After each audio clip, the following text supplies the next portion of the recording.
countdown, day 3 until Vegas. Well, I got the ticket. I have the place to stay. Now I'm getting ready. And then yesterday I just put in my 30-day notice for my current apartment. I'm going to be moving into a new apartment. You know, a few years, just last summer, I sold my house of 11 years. It was a 4-bedroom, 2-bath house. One thing about a house is if there's no tax deductions and you have to keep making repairs on it, it becomes a problem. And you're thinking, oh, it's going to go up in value. Well, no, because like if they keep building houses that are newer in your area and places that are just closer to the freeway, or just new houses in general, and your house is 15 years old, you're going to spend more for the new house than they're going to spend for your 11-year-old house, unless it's in like some type of super good neighborhood. And even then, you're probably going to get 10 to 15% less than what you think.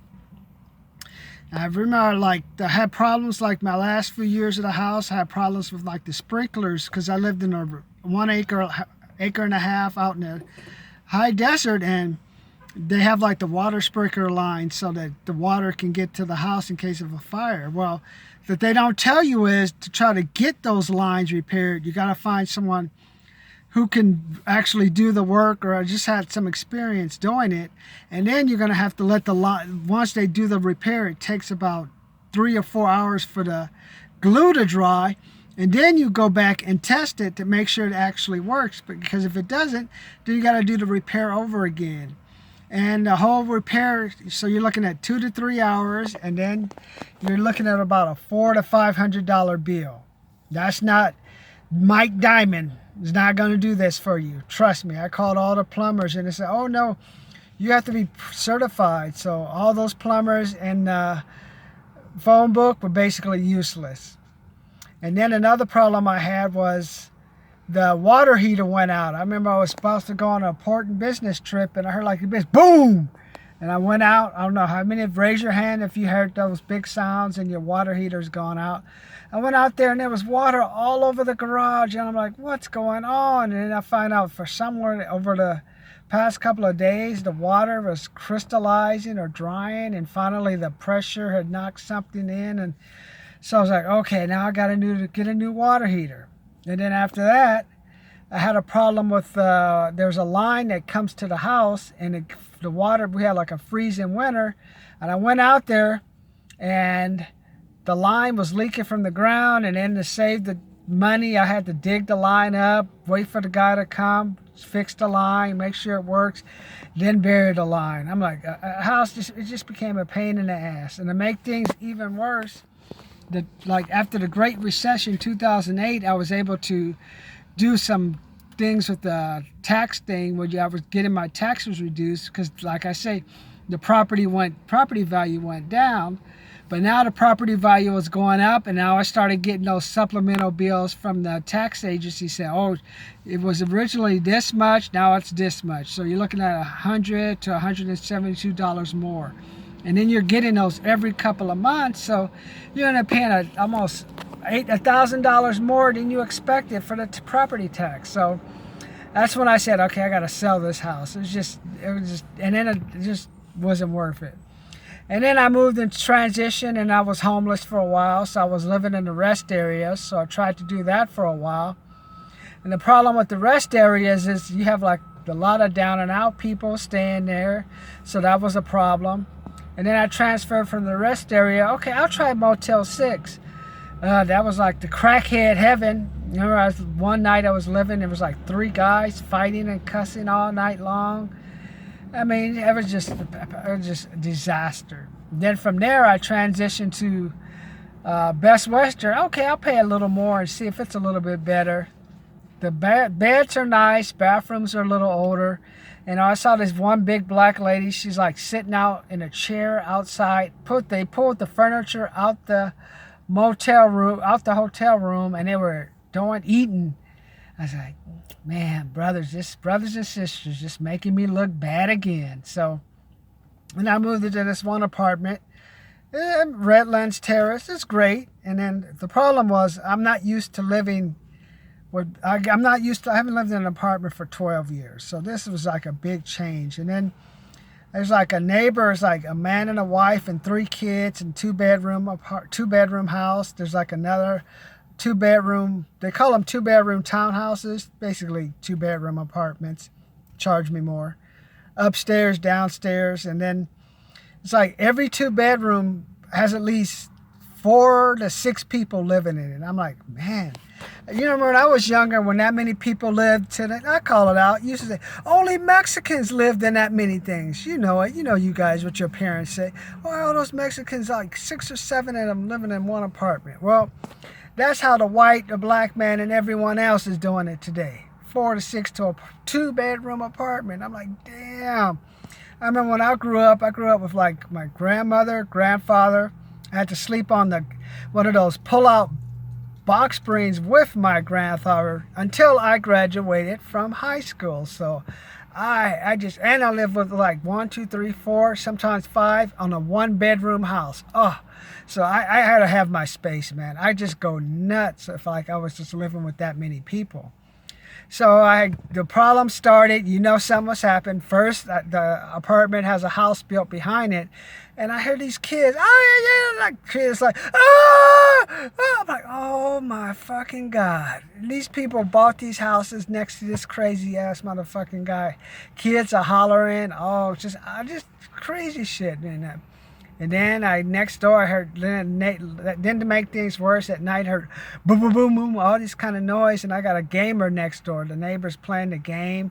So the big 55 inches next to the wall. And then when he's playing the game, he's playing it and I hear it. And you're like, okay, I'm going to try to be respectful and let him play during the day. But you just know people just take advantage of shit and just fuck it up. So they got to play to 12 to 2 o'clock in the morning. So I had to go tell the neighbor, talk to the manager, I'm paying almost $2,000. This shit's got to stop. And then you just get tired. Then you have people, one guy, he's outside waxing his car, kind of giving a mean look. I'm like, man, that's a fucking little Toyota RAV4, my man. Is that the best you can do after all these years? He's probably been living in the same apartment for 10 years. I'm like, I think it's time to go. So I found this one pastor was passing back and forth to this one apartment. It's Summit. I'm sure eventually I'll have the same issues. But the good thing about it, it's a new apartment. And you have more younger people. So you don't have a lot of couples. Like my apartment, unfortunately, you got a lot of families. I mean, I'm looking at wife, mom, grandma, 3 or 4 kids, and like these apartments. And that's why I say, like, when you hear like 76% of people are living paycheck to paycheck, believe me, just take a walk through the apartment and see how many people are living in that apartment. It's very rare do you find only 2 people in a 2-bedroom apartment or 2 people in a 1-bedroom apartment. It's always 2 plus 5. And now when I was younger, like the dogs are a little bit strict. Now you got people with dogs too. I'm like, so you're talking about 4 to 6 people in the house plus 2 dogs that are shitting and pissing all over the place. I don't know how people do it, man.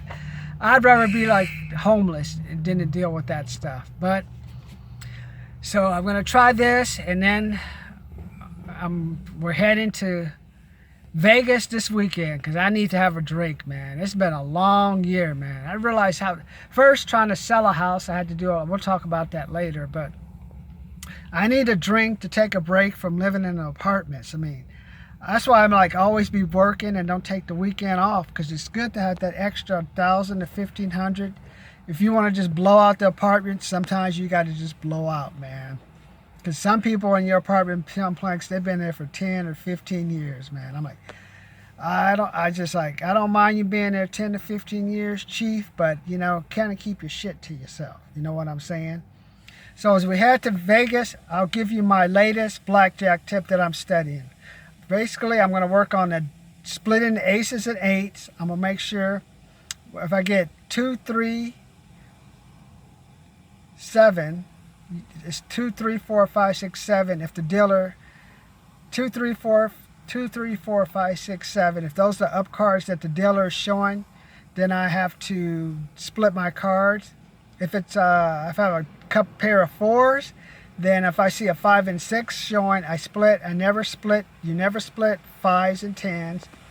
Hardest one is like 9. A 6 it's 2, 3, 4, 5, 6. If you're facing that, but you're split. 9 is the hardest because you're like 2, 3, 4, 5, 6, 8, 9. You have to split your cards. Always stand on 7 because that's a solid 17, and stand on everything else. So that is my blackjack tip. Like 9's the hardest because if you have a 9 and you're gonna try to hit like we'll talk about 9. So based on what, and then like we have our soft hands, ace 2, ace 3, 5, 6, ace 3, ace 4, 4, 5, 6, ace 7. That's another one. Ace 8, ace 7 is another one. 2, 7, 8, you stand. 3, 4, 5, 6, double down. All the other ones you're going to hit. So those are the hardest ones. Then if you have an ace 6, 4, 5, 6, double down, otherwise hit. So we're going to be in Vegas, and tomorrow I'm going to be packing. I'll show you what I'm going to be taking, because based on what you guys have helped me, I know I'm weak on splitting 9s. Make sure I double check on splitting 6s. And when I move, as I get closer to moving into my new apartment, I'll give you a view of the balcony. It'll be much better environment. And if you have an apartment, never get an apartment that is adjacent to a housing complex. It just only spells disaster and headache. And barking dogs at 2 in the morning when the owner puts them out to piss.